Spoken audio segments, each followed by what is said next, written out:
localidad asturiana aparece muerto por homicidio con ensañamiento. El cadáver estaba próximo a un prostíbulo. En un pueblo uno cree que conoce a todo el mundo, al menos en apariencia. Cuando surge una noticia como esta, los comentarios y confabulaciones son inevitables. Todo apunta a que es una vergüenza. Vamos a hablar primero de la víctima. ¿Qué nos puedes contar? La víctima del libro es el personaje más animal del libro, de manera que cuando el lector termina de leer se pregunta quién es el animal, la víctima o el asesino, porque realmente la víctima da muchos motivos para querer verlo muerto, lo que es la historia del libro. Y es un personaje, de hecho yo creo que es el personaje que más me costó crear, porque es el único personaje que no tiene voz propia. Es un Guzmán Ruiz, es un personaje que desde el capítulo 1 aparece muerto, es un personaje que es inerte, pasivo en toda la historia, y le van dando voz el resto de los personajes conforme va avanzando la historia. Vamos conociendo a Guzmán Ruiz a través de los ojos de Olivia Marasa, a través de los ojos de Germán Casillas, a través de los ojos de Alina Orweb, a través de los ojos de su mujer Victoria Barreda. Es decir, que cada personaje que rodea a la historia de Guzmán Ruiz le va dando forma. Y me costó darle esa forma al personaje, que no quedara un personaje plano, porque es el único que no tiene voz. Es un crimen atroz que conmociona a los habitantes del pueblo de Asturias, como decíamos. Digo atroz con ensañamiento. ¿Qué lleva a un animal racional a matar de esa manera? Pues, ¿qué lleva? Cualquier cosa. Quiero decir, nosotros, yo defiendo la teoría de que todos somos animales, de que nacemos siendo animales y nos educan para ser personas. Pero todos tenemos en nuestro interior una parte, vamos a decir, salvaje, porque al final no dejamos de ser animales de dos patas, por decirlo de alguna manera. Y todos tenemos esa parte salvaje que en la mayor parte de los casos está dormida, está latente, pero que puede despertarse en algunos casos por una justicia malentendida, en otros por una bronca de tráfico porque entraste mal en la rotonda.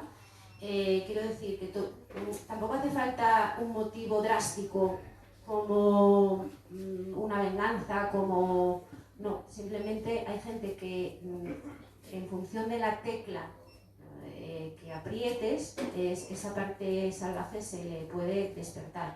Hay gente que se le despierta, repito, porque el que va conduciendo en la rotonda se metió por el carril de la izquierda y se te cruzó. Y hay gente que eso ya le basta para salir del coche y entardarse en una pelea, ¿no? Entonces hay gente que no, que eso lo lleva más allá y traspasa esa línea que nos separa de los animales, esa línea tan difuminada, pero que podemos llegar a traspasarla sin ningún problema. Yo estoy convencida de que todos somos capaces de matar. Pero los animales no son racionales, los animales atacan por defensa y por comida. Quizá esa sea la diferencia.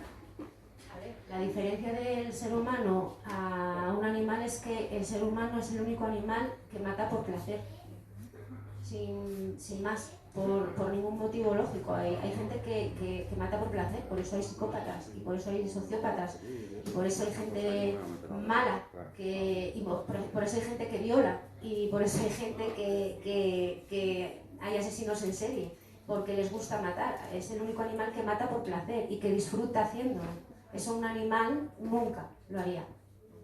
¿Sabemos cubrir esos deseos de atacar, esos deseos de meternos en la vida?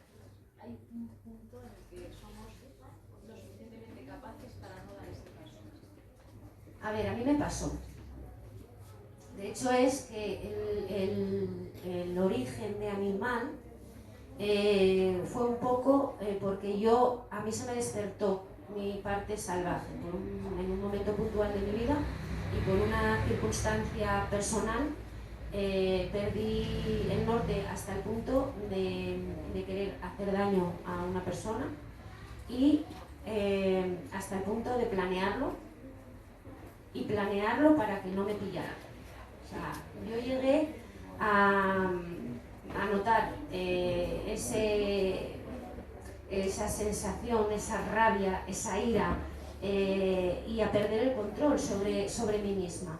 Y en un momento vamos a decir, de cordura, me di cuenta, gracias a Dios, de la barbaridad que estaba pensando en cometer, porque era una barbaridad.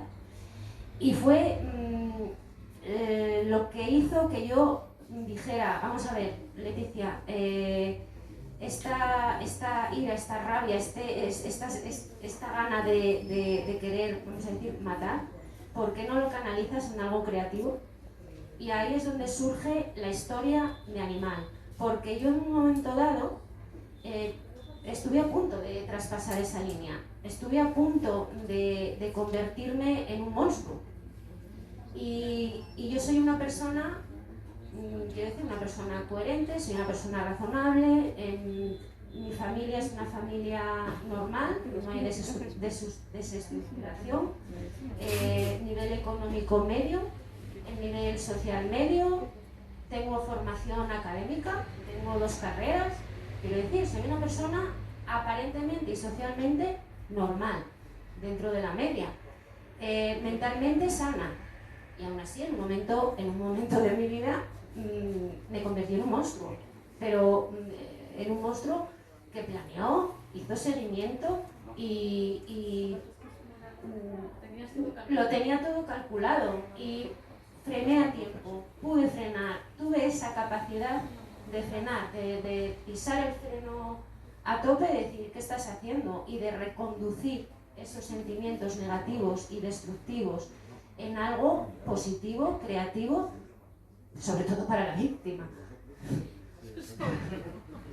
¿Supiste canalizarlo? Supe canalizarlo.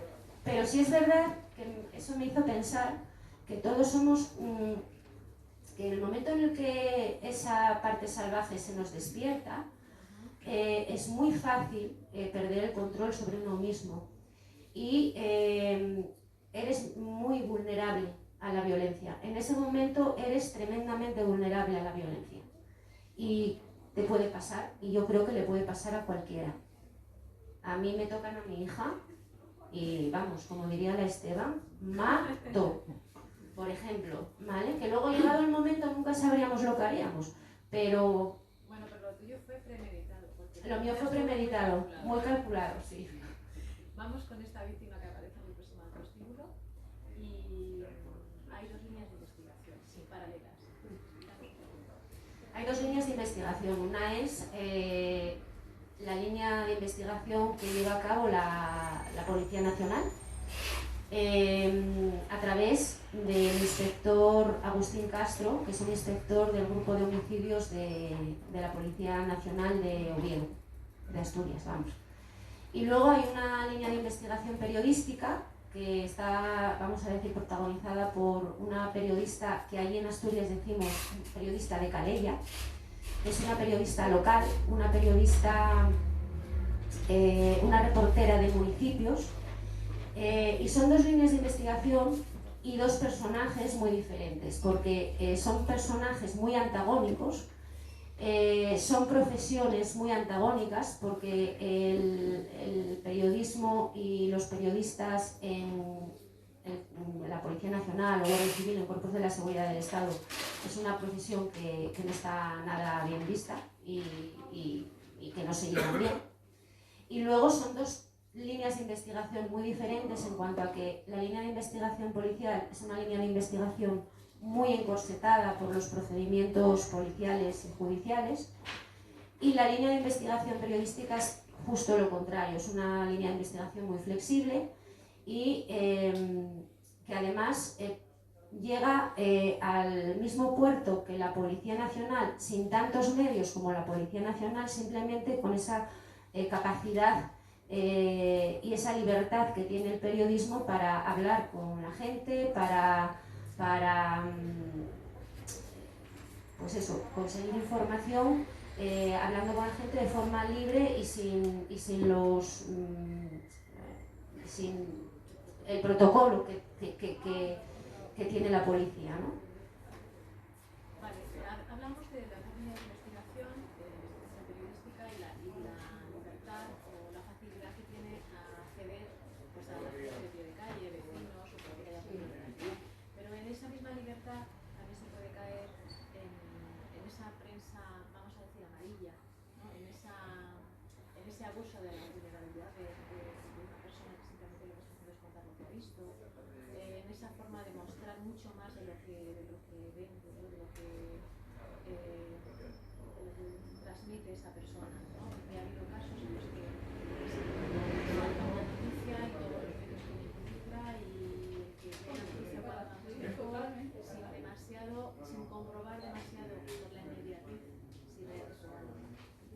Bueno, es que ahora mismo el periodismo, que es un poco con el libro lo que hago es, por un lado, homenaje a la profesión, porque es una profesión muy malentendida, pero también hago un poco de autocrítica, ¿no? Precisamente por eso que estás diciendo tú, porque muchas veces al periodista no se le permite ser todo lo honesto que quisiera.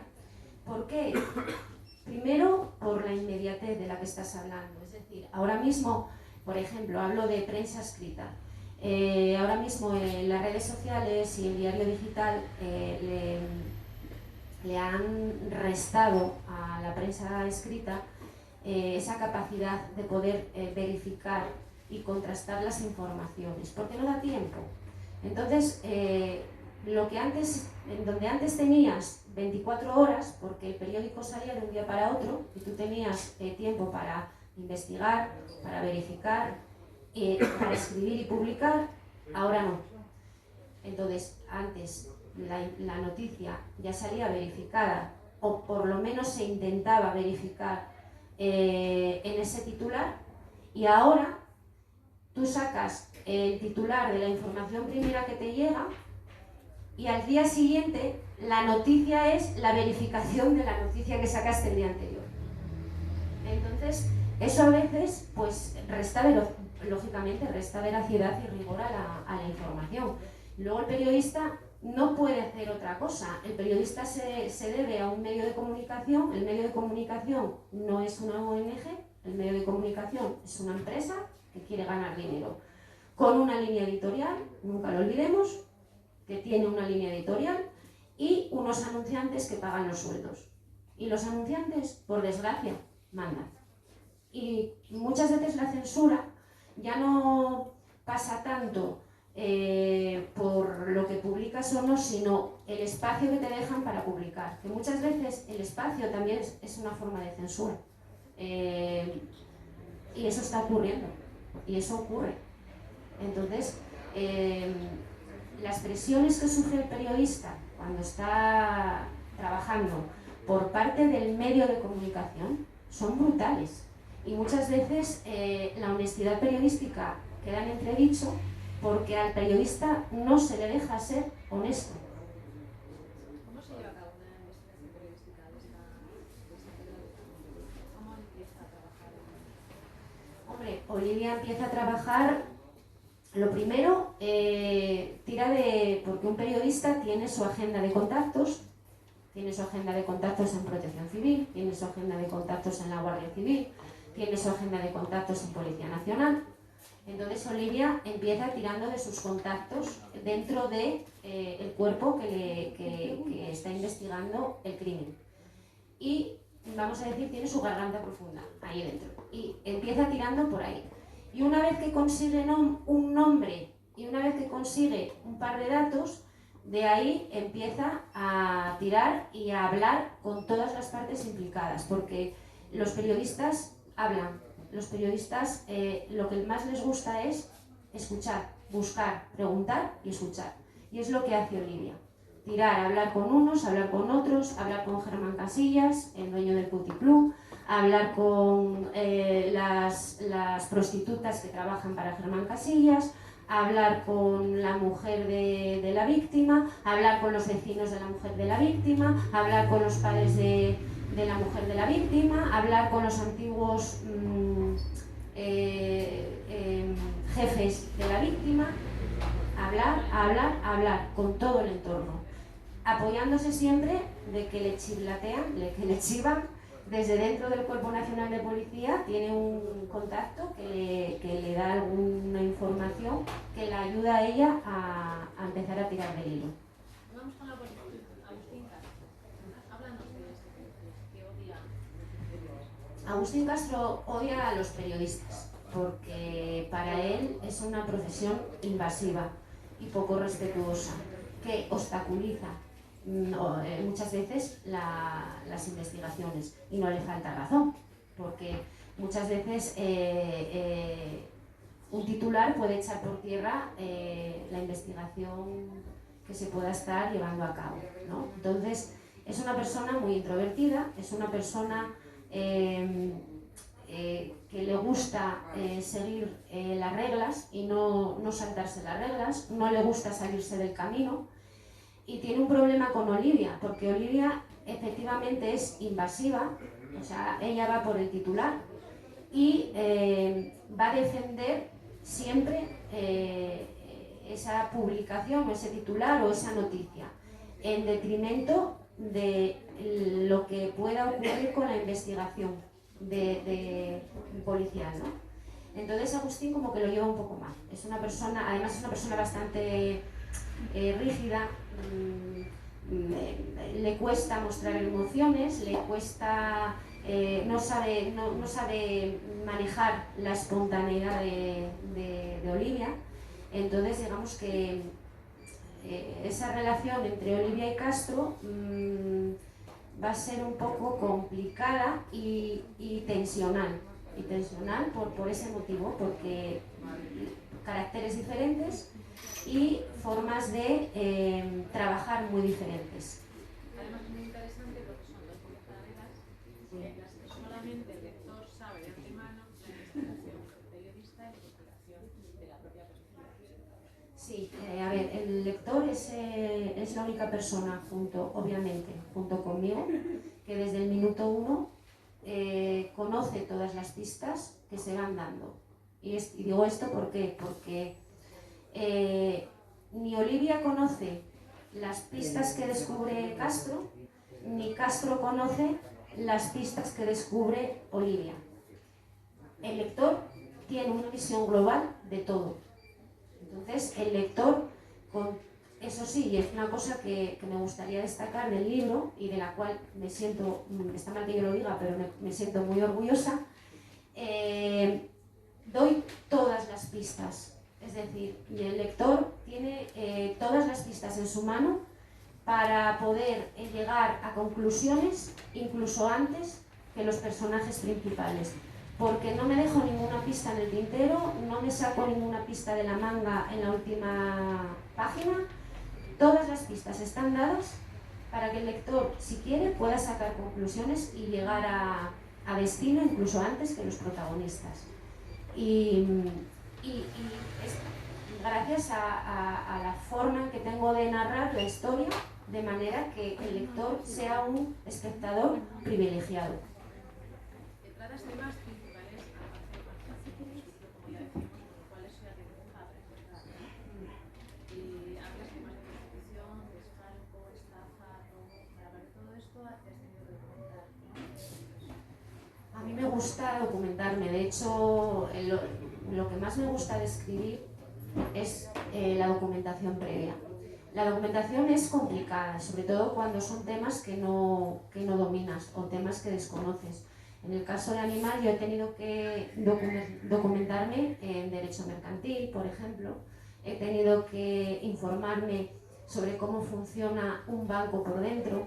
He tenido que documentarme sobre procedimientos, cómo son los procedimientos policiales, cómo se investiga un crimen, cómo funciona una comisaría por dentro, qué jerarquías hay, técnicas forenses, cuando hay un crimen, quién interviene primero, en qué orden, de qué manera, qué tiempos hay, cómo funciona, cómo trabaja un juez, que aquí puedo contar una anécdota, cuál es el papel de un juez dentro de una investigación criminal. Es decir, todo esto he ido de la mano de dos agentes de la Policía Nacional, que me han llevado de la mano, me han documentado previamente a ponerme a escribir y luego durante el proceso de escritura me han llevado de la mano en cuanto a dudas que podían surgir. Ellos leyeron el manuscrito una vez que estuvo terminado y me matizaron cositas que yo a lo mejor había expresado de forma incorrecta. Entonces, la labor de documentación es importante. De hecho, voy a contar la anécdota, si me permite, Rosa. Yo cuando planteé la novela de Animal en mi cabeza, los dos personajes protagonistas iban a ser Olivia Castro en la línea de investigación periodística y la juez Dolores Requena a nivel policial.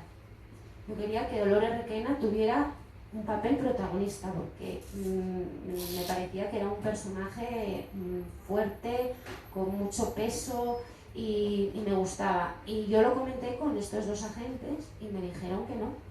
Me dice, a ver, haz lo que te dé la gana, es tu historia, pero que sepas que si pones a un juez a investigar, es una licencia tuya, porque los jueces no investigan, nunca. Los jueces instruyen, como mucho están al tanto de lo que se va investigando, pero jamás investigan. Y eso me obligó a crear al inspector Castro y relegar a un segundo plano a Dolores Requena. ¿Te parece que la justicia es bien? Sí, por supuesto. Más que la justicia, el sistema judicial. Porque un sistema judicial que permite que se victimice o que se criminalice a una víctima de abuso sexual, un sistema judicial que permite que a un menor de edad matarle salga gratis porque son inimpugnables, un sistema judicial en donde la justicia no es para todos igual, dependiendo de quién seas y del dinero que tengas, pues igual te juzgan o igual no. Entonces yo creo que lo que falla es el sistema judicial y yo creo que en España el sistema judicial deja bastante que desear. Empatizar con quien es el justiciero en el momento nos hace salvar tensiones y hacemos algo de consideramos justo. Pero ¿qué pasa cuando se empatiza con la víctima? Yo con la víctima soy incapaz de empatizar. Pero dentro de la zona en la que está ambientada, aunque aparezca en el prostíbulo, es una persona muy respetada. Entonces alguien habrá que empatizar con ella. Nadie. No. Nunca se empatiza con una víctima, aunque haya aparecido. No, nunca se empatiza con una víctima, no. Lógicamente lo normal es empatizar con la víctima y no con el verdugo.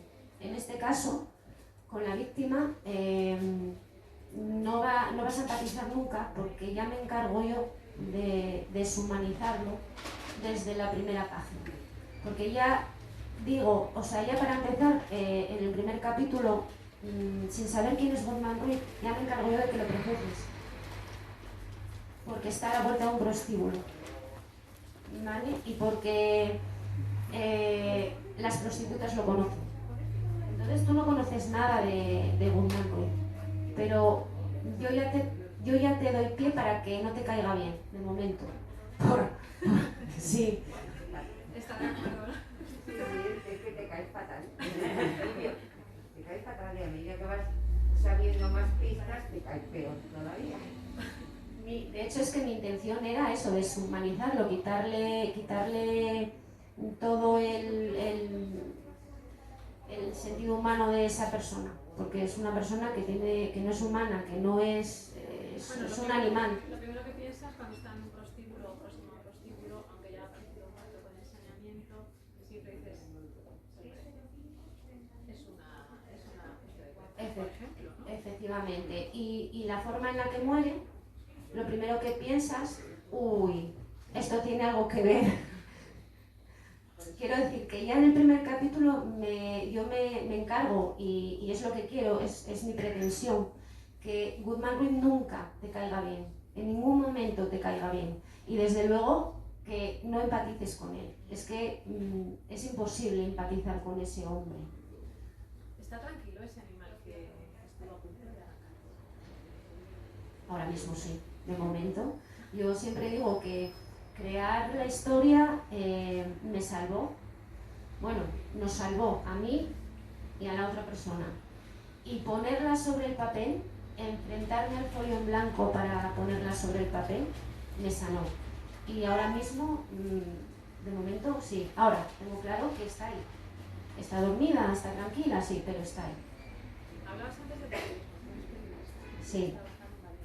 Sí. ¿Por qué dejaste el periodismo? A ver, el periodismo, lo dije antes, es una profesión que está muy mal entendida y muy denostada.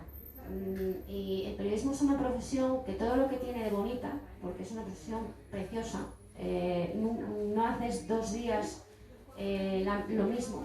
O sea, cada día, cada jornada laboral es una aventura, es diferente. Pero el periodismo es una profesión que no te permite tener vida personal. ¿Por qué? Porque es una profesión de muchas horas. O sea, sabes cuándo entras y no sabes cuándo sales. Entonces llega un momento en el que cuando tienes familia es difícil de compatibilizar familia y profesión. Y yo en un momento de mi vida decidí priorizar. Y dije, pues, ¿qué quiero? ¿Qué quiero hacer con mi vida? Y sobre todo, ¿qué quiero hacer con mi vida? Yo estaba trabajando en aquel momento en el diario El Comercio, acababa de dar a luz y fue un momento en el que tuve que poner en la balanza qué quería, disfrutar de mi hija o seguir trabajando sin horarios y tirada por la calle todo el día, que me lo pasaba pipa. O sea, yo tengo el bicho del periodismo dentro, yo soy vocacional, o sea, yo soy periodista de vocación y yo disfruto ejerciendo y haciendo periodismo. Pero en aquel momento tuve que priorizar y prioricé. Yo prioricé por mi hija. Sí. En toda esta documentación que has tenido que hacer y estos personajes que se en la policía, en los periodistas, ¿crees que vas a tirar de toda esta documentación para hacer alguna otra historia? ¿Te ha entrado el gusanillo? No, lo que está claro es que Olivia y Castro aún tienen mucho que contar y mucho que vivir juntos. Y obviamente yo soy escritora de novela negra, o vamos a ser puristas, de novela policíaca, más que negra. Yo siempre que me siento así, me siento cómoda en este género, no me veo escribiendo otro tipo de género, de manera que sí, voy a seguir investigando, de hecho sigo investigando, aumentando fuentes directas, porque cada vez, dependiendo de lo que cuentes, te exige hablar con delitos tecnológicos o hablar con el grupo de homicidios o hablar con la UIT es decir, vas aumentando fuentes. Y mi siguiente novela, va a haber una siguiente novela, todavía no hay fecha de publicación, pero el año que viene va a haber otra siguiente novela. Olivia y Castro seguirán ahí contando sus cosas. Olivia y Castro convergerán esas dos líneas paralelas al final del libro. Convergen, llega un momento que convergen, y si no puedes con el enemigo, únete a él, ¿no? Entonces hay un momento en el que convergen. Siguen chocando. Olivia y Castro son dos personajes que siempre van a tener una relación con tensión, repito, porque son dos formas de ser muy diferentes, son dos formas de entender la vida muy diferentes, son dos profesiones muy diferentes y muy incompatibles, porque Olivia, ella quiere exclusivas, quiere titulares y ella lo siente mucho, pero si tiene que tirar de donde tenga que tirar no le va a doler prendas, y eso a Castro lo pone de los nervios, lo incomoda y además le busca tensiones con sus compañeros y sus superiores también dentro de la comisaría, ¿no? Porque él siempre está en tela de juicio por esa relación que tiene con Olivia. Y siempre está bajo el foco de la sospecha de si es él el garganta profunda. Entonces eso causa tensiones entre ellos. Y va a ser una relación que, aunque se lleven bien, siempre va a haber ese punto de tirantez, sí, y de presión entre ellos. ¿Quieres hacer alguna pregunta de este libro Animal? A ver, el periodista. Pregunta, no, yo me puedo limitar a recomendar vivamente el libro. De hecho, bueno, yo soy de la jornada de la primera edición. Hay una primera edición de este libro, mucho más humilde, vamos a decir.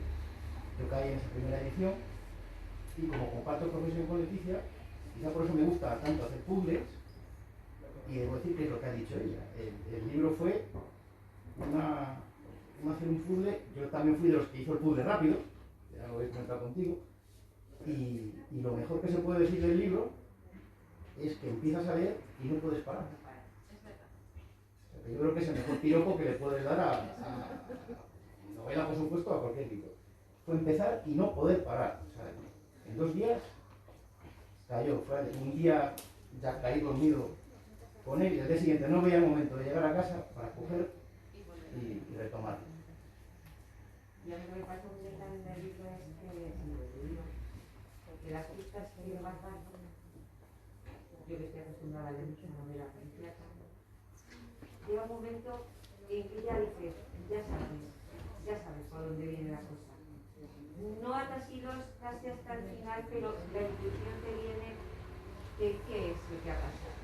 Y eso me ha gustado, porque a través de las pistas, el lector sabemos cómo va a ser el final. Lo interesante es que te haga pensar. Sí, te hace pensar y dices, pues sí, puede ser esto.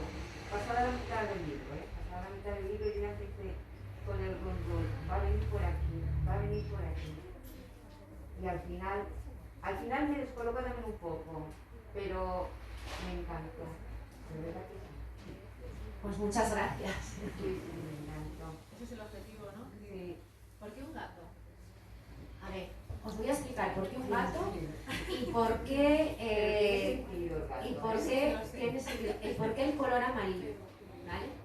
Yo cuando me plantea Penguin Random House, me plantea la portada, yo en un primer momento mi gesto fue, o sea, ¿y esto? O sea, amarillo, que es novela negra, o sea, amarillo. La explicación es muy sencilla. El color amarillo. Soy autora novel. Yo soy debutante como novelista. Entonces, una librería es como una pastelería. La gente le entra por el ojo. O sea, la gente busca lo que conoce y busca con el ojo. Entonces, tenían estudiado porque lo estudian al milímetro todo en este tipo de editoriales, te milimetran el mercado, pero vamos.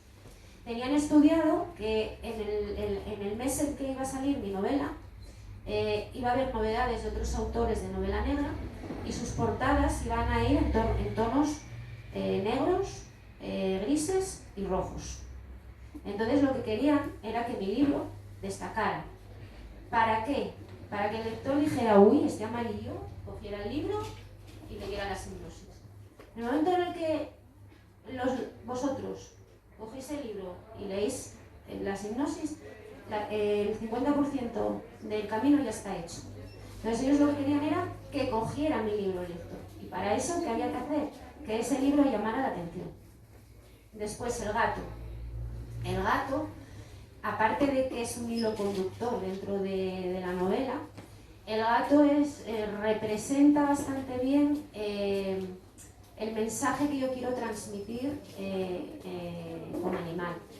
Porque el gato es un animal doméstico, es un animal tranquilo, es un animal apacible, es un animal achuchable, pero tú tócale las narices a un gato. El gato es muy salvaje y un gato enfadado es muy peligroso.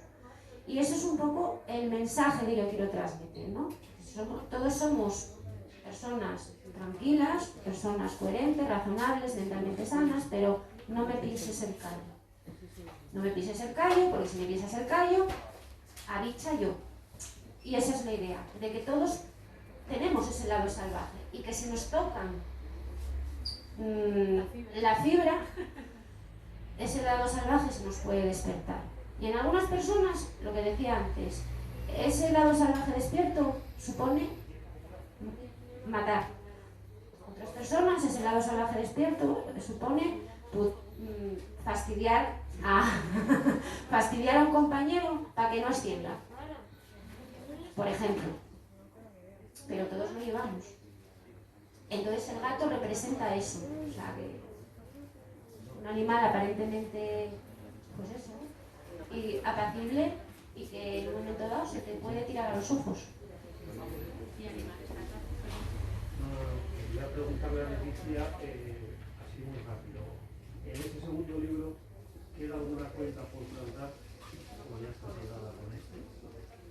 El aspecto que comentabas de que la policía desconfía de los periodistas, no son bien vistos, cuando tú has tenido que recurrir a ellos, ¿cómo ha sido esa relación? El siguiente libro, ¿sabes ya qué color te van a asignar? Para estar pendientes, ¿no? ¿Y cómo llega una persona que decide empezar con la novela, como has dicho? ¿Cómo llega de repente a contactar con unos círculos, con una editorial?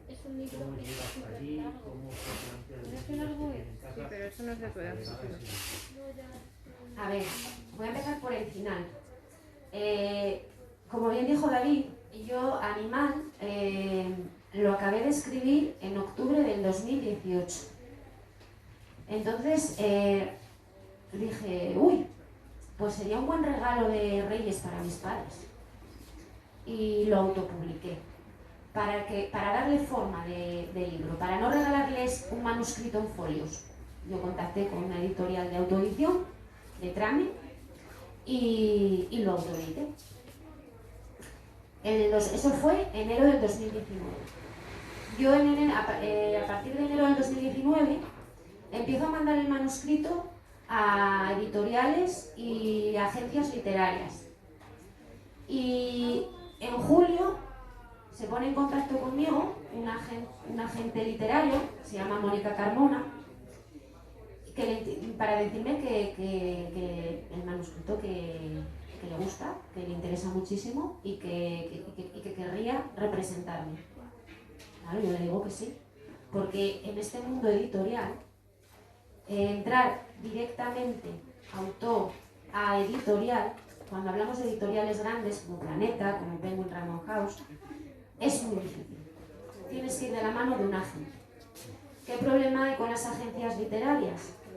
Que no cogen autores. O sea, la agencia literaria no es un servicio que tú puedas contratar. No. Tú no puedes llamar a una agencia literaria y decir, ¿cuánto me cobras por llevarme? No. Ellos seleccionan. Ellos no llevan a cualquiera. Ellos dicen, bueno, pues a mí me llegaron 10 manuscritos y de estos 10 manuscritos no me interesa ninguno, o me interesa este. Entonces, que te represente un agente literario ya es el 50%. Ya tienes el 50% hecho. ¿Por qué? Porque los agentes literarios tienen todos los contactos y te abren muchas puertas. Que luego el manuscrito tiene que interesar a la editorial, ¿vale? Que el hecho de tener un agente no te garantiza que te vayan a publicar, pero sí te garantiza que la editorial te va a leer el manuscrito. Que normalmente si vas directamente a la editorial, tu manuscrito está ahí, en una pila así, y te lo pueden leer o no. Pero si vas con un agente literario, tienes garantizado de que ese manuscrito te lo van a leer. Entonces, a mí me llama un agente literario en julio, me dice, quiero representarte. Yo feliz como una perdiz. Y en septiembre me llamó para decirme que teníamos varias ofertas encima de la mesa para el manuscrito. Y yo me decanté por Ediciones D, porque me parecía que formaba parte de un grupo editorial muy potente, importante, era un buen sello, y me decanté por Ediciones D. Y ese fue el proceso, es decir, yo tuve voy a decir la suerte, porque tienes que tener la suerte de que alguien te lea el manuscrito, porque el manuscrito puede ser buenísimo, pero si no tienes la suerte de que alguien lo lea y de que ese alguien que lo lee le guste, porque puede ser un manuscrito buenísimo y que el que lo esté leyendo no le guste. Entonces he tenido la suerte de que me lo leyeron, la persona que me lo leyó le encantó y tenía los contactos para moverlo a nivel ya, como digo, de la Champions, porque estar en Penguin es estar en la Champions. Y ese fue el proceso en cuanto a esa pregunta. En cuanto a las otras que me hacías, Olivier Castro, en el segundo libro, van a seguir dando guerra, pero mis libros son autoconclusivos. Es decir, vas a poder leer el segundo sin haber leído el primero, porque son casos diferentes. Los protagonistas son los mismos, pero son casos diferentes. Agatha Christie. Es decir, que tú puedes leer cualquier libro de Agatha Christie con Poirot, pero no te vas a perder porque no hay hilos conductores, que hay una evolución de los personajes, eso sí, pero no hay nada que quede abierto en Animal y que se vaya a decidir en el siguiente. No hay continuidad. Los casos se cierran. Cada libro es un caso. ¿Y qué otra pregunta me habías hecho? La relación de la policía con los periodistas. A ver, yo como periodista, yo cuando trabajaba como periodista, yo tenía mis fuentes dentro de la policía. Eran mis fuentes, lo que pasa que eran fuentes que no podías, tú en el texto solo podías decir fuentes fidedignas sin mencionar quién te lo había dicho, ¿vale? Porque volvemos a lo mismo, tú tienes tus contactillos dentro, pero esos contactillos, cuando te sueltan algo de información, que tampoco pueden soltarla toda, cuando te sueltan algo de información para que tú puedas tirar del hilo, se están jugando el puesto de trabajo. Entonces tú tienes que ser éticamente o tener un código deontológico, las fuentes son sagradas. Entonces yo he tenido siempre muy buena relación con mis fuentes dentro de, tenía Guardia Civil, tenía Protección Civil, tenía en bomberos, tenía en Policía Nacional, pero eran fuentes, vamos a decir, anónimas. Me refería ahora a hacer el libro y contactar con ellos, que cómo han recibido, pero siendo periodistas, esa relación que transmite del libro, a luego a nivel personal tuyo contactar con ellos. A nivel personal mío de contactar con ellos, la verdad es que fueron muy asequibles, muy cercanos, nunca no me han puesto ningún problema. Eso sí, el manuscrito lo leen cuando yo lo termino. Y igual que os dije lo de la juez Dolores Requena, que fueron contundentes, o sea, tú misma, pero es una licencia y tienes que indicar que es una licencia, porque no es veraz, ni es riguroso si haces eso. Con todo, ellos me revisan el manuscrito y ellos me van, todo lo que me contaron, todo lo que me enseñaron, ellos le meten sus correcciones, si algo está mal. No, sí, pero bien. Y contactar con ellos, pues tuve la suerte de que tiré de alguna de mis fuentes en la Policía Nacional. Entonces lo tuve fácil, en mi caso. El color no lo sabemos todavía. El color no lo sabemos. ¿Queréis preguntar algo más por aquí? Yo debo ser la impuesta al grupo, porque yo ni he leído el libro, ni conocía a Leticia, ni conocía a Rosa. Esto te va a animar a Pero eso no es un tema de incultura, eso es un tema de... No, es que yo tengo también la censura de tiempo. Que acabas de llegar, o sea, bienvenida. Soy la gran lectora, pero no tengo ni idea. Y entonces estoy encantada de conocer vuestra lectora. El libro lo voy a comprar, espero que me lo firme. Y Rosa, ¿cuándo la puedo escuchar en la cadena SER? Pues me puedes escuchar todos los viernes por la tarde suben el podcast, pero si no tienes ese momento puntual en el que se sube a las 5 en la cadena SER de Salamanca, lo podéis escuchar por Live Ser, Rosa, pasa mágica, en mis redes de Instagram, Rosa _pasa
referencias son escritores y periodistas, no todos, evidentemente, porque referencias por ejemplo, a nivel político